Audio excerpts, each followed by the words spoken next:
ya no comenta nadie, ya no lo pasó. Pero el teléfono no pone punto que todo.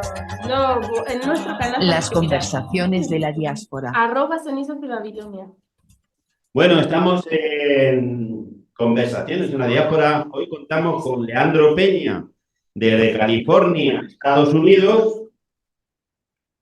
Hola Leandro, Francisco, sí, hola, ¿cómo estás? bueno, un abrazo. Bien, por aquí. No sé, se está bien escuchando aquí doble. ¿Me escuchas ¿Alguien? doble? ¿Ya está? Bueno, solucionado. El problema estaba aquí en la Ah, ok, emisora, no era vuestro. ok. Y tenemos a Miguel Ángel Ferri de París. Buenas tardes, buenas noches, mejor dicho. Buenas noches, bonsoir, buenas tardes, sí. Bueno, vamos a hablar hoy de varios temas. Vamos a empezar vamos a empezar con Leandro Peña. Bueno, ganó Donald Trump en Estados Unidos y parece ser que se avecina una guerra comercial en cuanto a aranceles con Europa, con América, inclusive con China, una guerra súper comercial. ¿Cómo se vive esto ahí en Estados Unidos? ¿Qué nos puedes contar al respecto? Y hasta Canadá y México. Hasta Eh, Canadá y México. sí, ayer creo empezó, o sea, dio un comunicado, de los comunicados que da el presidente electo Trump aquí, que son vía su red social Truth Social, son los comunicados oficiales del presidente, diciendo que va a imponer aranceles a México y Canadá si no apoyan su política de restricción de inmigración. Básicamente amenazas que no es algo fuera de lo normal, porque ya varios analistas han explicado que si te lees el libro que él escribió de El Art of the Deal, él explica que esa es la forma de hacer negocios. Tú amenazas a las personas con algo para tener otra cosa. Entonces, básicamente le está diciendo a México y Canadá que si ellos no se encargan de limitar a la gente que pueda llegar a la frontera, les va a imponer aranceles. En el caso de México y Canadá, pues afectaría mucho el comercio con Estados Unidos, lo cual es importante para esas dos naciones. Entonces, yo lo veo como una forma de presión política más que como una intención económica per se. Muy bien. Y Miguel Ángel, ¿cómo lo ves Europa? ¿Qué se vive en Europa? También se piensa, ¿no?, que le va a poner aranceles a los productos europeos. Bueno, yo creo que Europa tiene un problema de representación de portavocía, que en estos momentos hay un nombramiento de nuevos responsables de la Comisión Europea.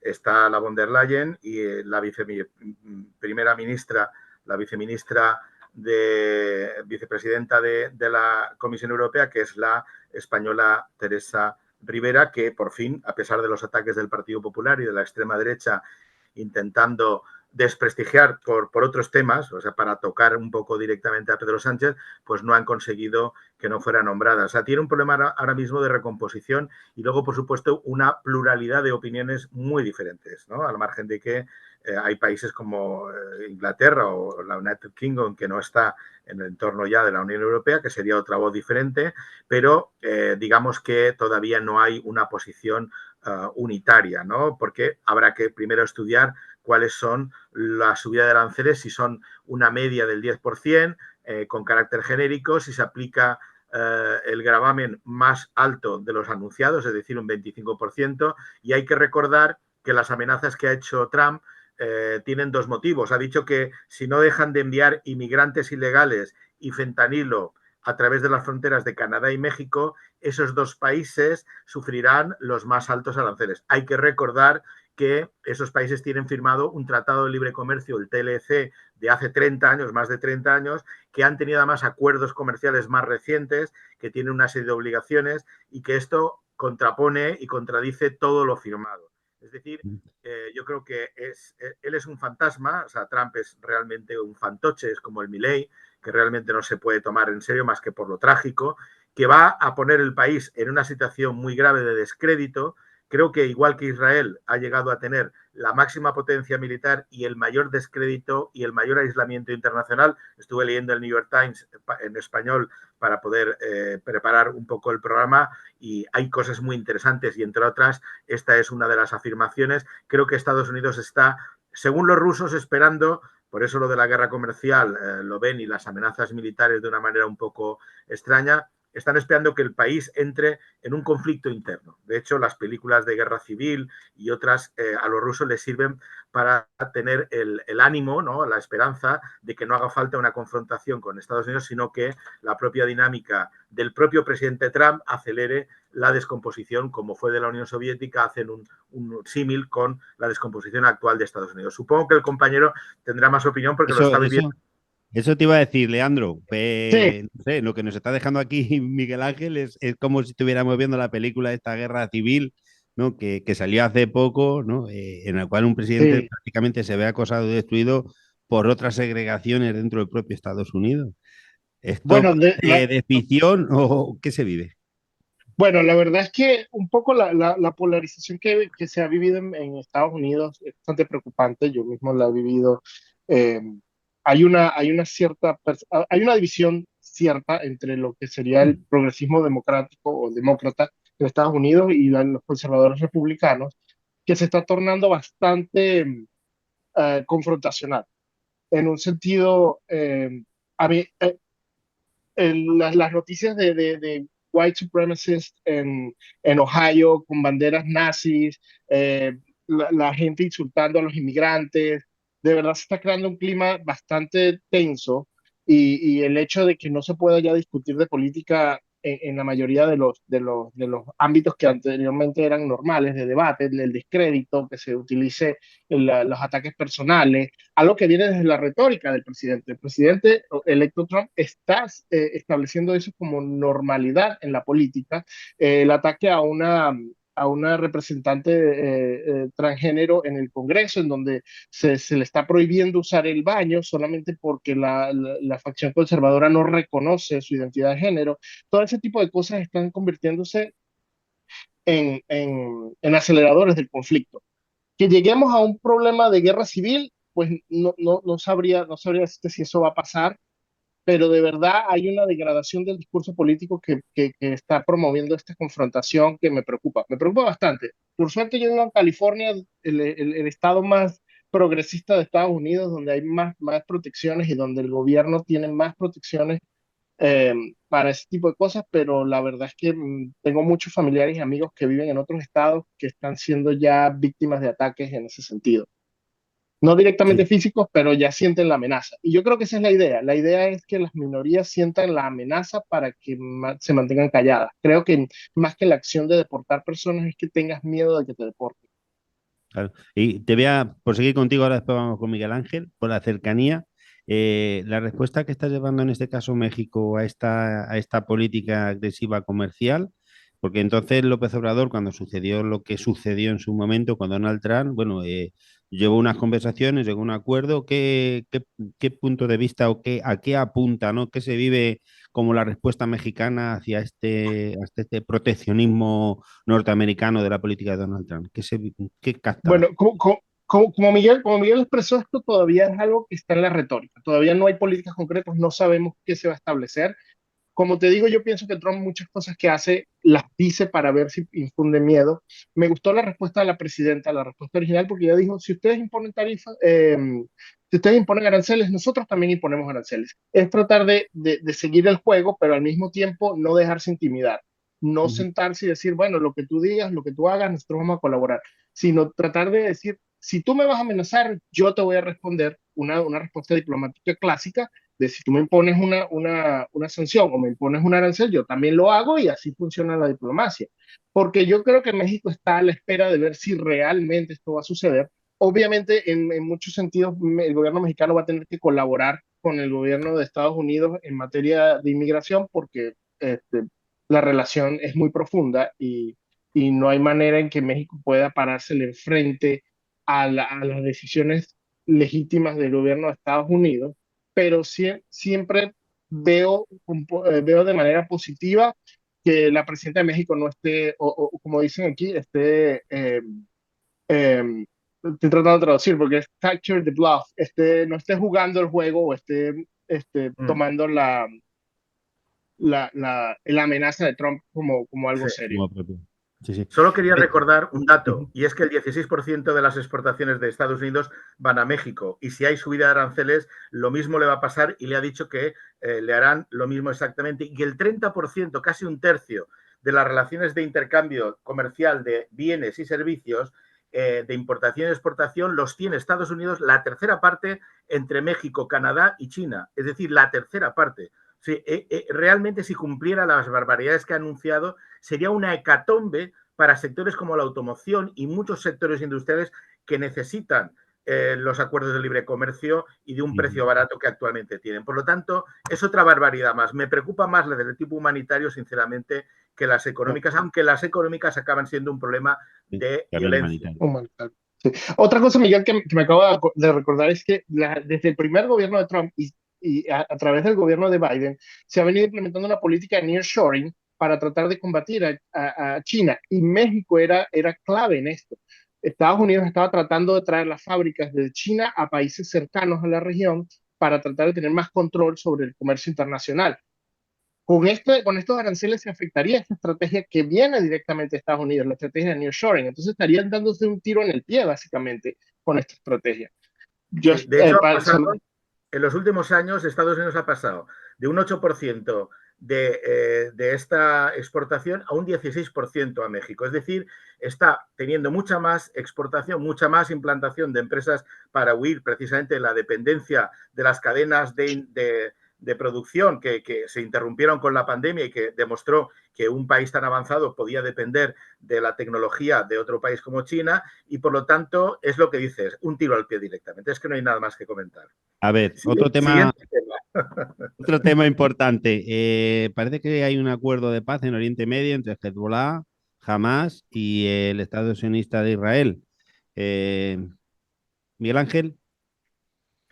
Bueno, realmente es una vergüenza llamarle acuerdo de paz a dejar que maten sistemáticamente y que detengan provisionalmente el genocidio y que se otorguen en ese mismo acuerdo de paz, imagínate qué acuerdo, el permiso de Estados Unidos, el papá de Estados Unidos, de poder bombardear y saquear, seguir la guerra sin ningún control ni límite de las Naciones Unidas en el momento que decidan. Y además con un presidente o jefe de gobierno como es el Netanyahu, que está ya condenado y buscado para ser detenido. O sea, realmente es surrealista, es la negación de las instituciones internacionales, del derecho humanitario y de todo. Y ante ese vacío, si hay un acuerdo que libera a un país que ha pasado de la pobreza de un 12 a un 41% en los últimos 10 años, como es Líbano, entre desgracias de explosiones en el puerto, entre las guerras internas, la corrupción política en la maquinaria del Estado, las rivalidades entre cristianos, etcétera, etcétera, los sectores. Líbano es un país que no ha levantado la cabeza.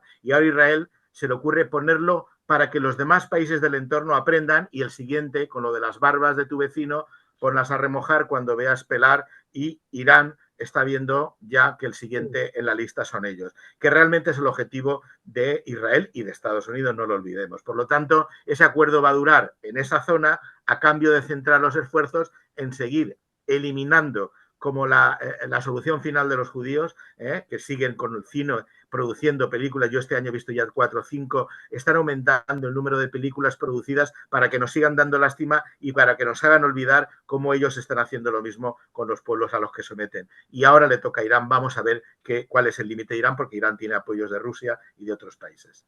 ¿Qué perspectiva? Ahora voy contigo, Leandro, sobre este mismo tema. Pero qué curioso, ¿no? Que llega Donald Trump y, bueno, se incentiva lo que es este acuerdo de paz, y llega Donald Trump y se está ya hablando de que en enero prácticamente le corta el grifo, le deja la responsabilidad de la guerra de Ucrania a Europa, y con lo consiguiente, bueno, es algo que la guerra también insta a pararse. ¿Crees que ha tenido que ver la llegada de Donald Trump con este acuerdo de paz y que puede haber acuerdos ocultos que nadie sabe?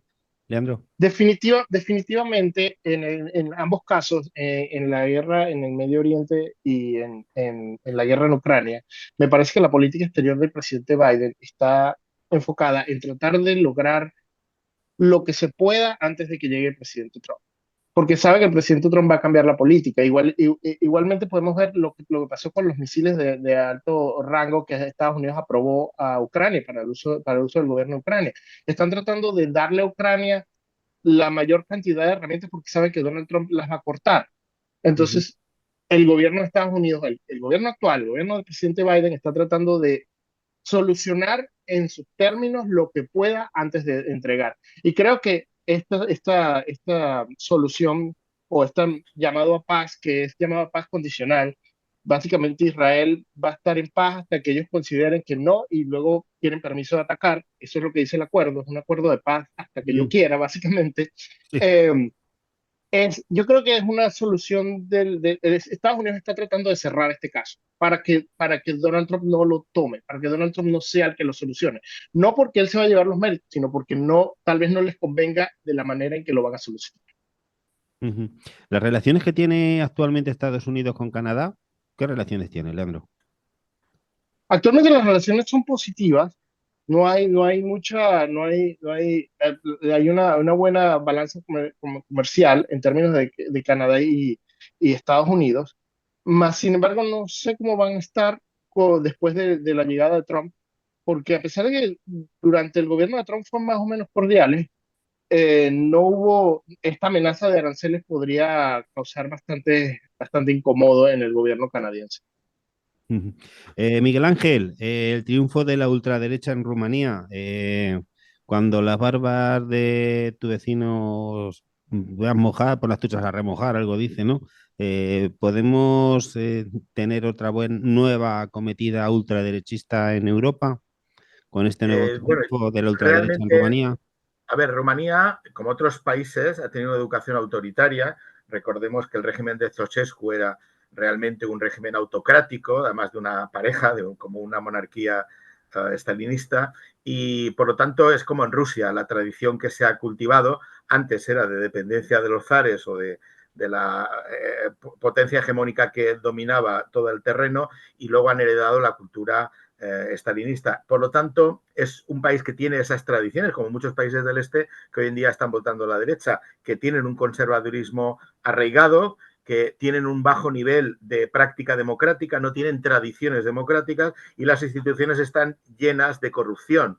Y luego encima están los intereses de potencias encima y de grupos, en este caso de grupos de ultraderecha, bien coordinados para que en Europa haya un avance de los gobiernos de ultraderecha. Lógicamente tienen el momento adecuado porque nada más hay que ver las votaciones del Parlamento Europeo, están siendo muy discutidas porque la ultraderecha suma, pues no sé si son 170 eurodiputados, ¿no? Por lo tanto, está en el caldo adecuado. Yo tampoco creo que haya una población que desee un viraje hacia la extrema derecha. Yo creo que hay una hartura de los dos partidos, el conservador y el socialdemócrata, como muchos países donde les dan ese bipartidismo y la gente busca canalizar su descontento con un mensaje antisistema. Y es verdad que está logrando, como lo logró Podemos, Syriza en su momento, hace 10 años, después de la primavera árabe, y ahora con ese control, precisamente que la primavera árabe fue liberador, el uso de las nuevas tecnologías, de las redes sociales, ahora está siendo como un mecanismo de difusión de la ultraderecha. Por lo tanto, asistimos a esta pandemia que hasta que acabe en cada país por fracasar, por verse como en Valencia, en la gestión de la derecha y la extrema derecha, los negacionistas, la falta de preparación de los políticos y la continuidad de la corrupción, cuando esto se vea y salgan alternativas creíbles que apuesten por la gente, no como en Estados Unidos la señora Kamala Harris, que no defendían a los trabajadores ni a sectores populares, y se pueda ganar otra vez, pero no creo que especialmente sea muy significativo. Yo celebraría más bien la de Uruguay, que sí me parece una recuperación importante, que supongo que habréis hablado o vais a hablar hoy durante el largo programa. No, hemos estado hablando como media hora con Alex y con Carolina Pues de, nada, de yo Uruguay. ahí reafirmo mi grado de, o sea, comparativamente es mucho más significativa el triunfo en Uruguay, la recuperación después de 30 años, 20 en partidos de izquierda, creo que esa es la mejor comparación. Ujú. Leandro, el Donald Trump, Uh -huh. volviendo a lo que está comentando Miguel Ángel, de que una hartura sobre los partidos socialdemócratas y de derechas que se ha dado en Europa y bueno, y esa ascendencia, ¿no?, que han tenido la ultraderecha o el populismo de ultraderecha, como ha pasado aquí con Milei, ¿no? Concretamente aquí en Argentina. ¿Por qué en Estados Unidos, al contrario, el populismo de ultraderecha, reflejado, a mi entender, con Donald Trump, se ha apoderado de un partido republicano de derecha o de centro derecha? ¿Cómo se puede dar esa sensación Um, en la sociedad y que no haya sido como al contrario en otros países, que se ha ido por la parte del medio. ¿Por qué aquí ha tenido que utilizar una plataforma? ¿Qué ha incidido en que pase esto? Sí, definitivamente yo concuerdo con Miguel Ángel en el sentido de que la ultraderecha ha utilizado el mensaje antisistema para tomar el poder. Es Ujú, decir, la, los progresos que se fueron dando, en el caso de Estados Unidos, progresos sociales como la discusión del derecho a la mujer de decidir en cuanto a la concepción o la discusión de género, que no se han logrado verdaderos avances, pero al menos se abrió la puerta para la discusión, hizo que este tipo de discusiones entraran en el status quo. Hizo que las personas de centro, como Kamala Harris, incluso Joe Biden, entraran dentro de esta discusión, lo que alienó a un grupo significativo de conservadores de clases medias y bajas.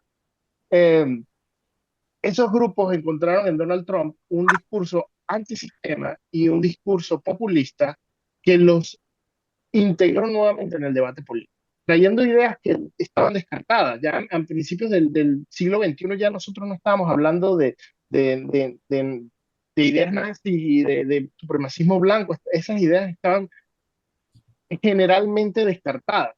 Estas ideas vienen con estos grupos y Donald Trump supo capitalizar estas ideas mezclándolas con ideas básicas materiales que estábamos dejando de discutir, como la pobreza y la criminalidad. Esos fueron los dos puntos con que Donald Trump conquistó a las clases populares, a los trabajadores, a los latinos. El voto latino en Estados Unidos fue mayoritariamente por Donald Trump, porque son conceptos básicos que todos compartimos. El problema de qué tan costosos son los productos en Estados Unidos, el problema de la inflación, el problema de la criminalidad. Esos son ujú. problemas básicos con los que todos nos identificamos.